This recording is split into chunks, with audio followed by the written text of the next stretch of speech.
Amita life and living रो आपण मानक आज स्वागत करुच्ची। आज मु प्रस्तुत करी माछ पुदीना पोड़ा।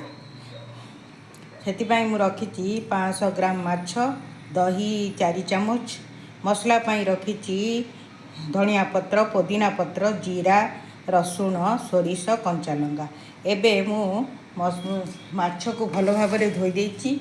एबे मु माछरे हलदी पकेदेली, लुण पकेदेली और दही पकेदेली। एबे मसला को मु एबे माछ को मु भल भाव गोलेदेली। देखो माछ मोर एबे गोले हो गला। एबे मु रखी मसला को मु एबे ग्राइंडिंग कर देबी। अभी एबे रखी मसला को मु ता देहरे मिक्स कर दूची। एबे भल भाव मसला को मु गोले दूची।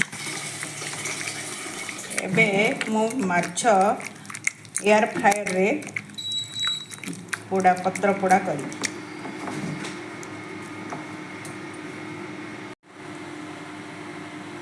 हाँ एबे आमे 2 चामच तेल पकई दोचु।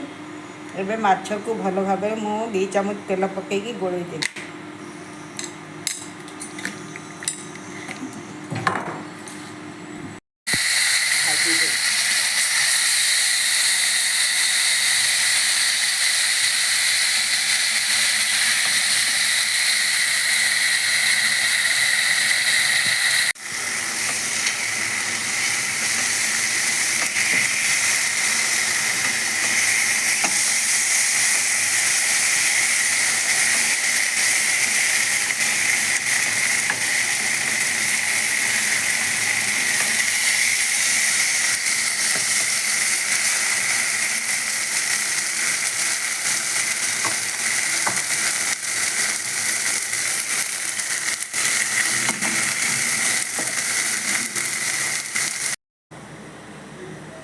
देखंतु एबे मोर माछ पोड़ा प्रस्तुत हो गई।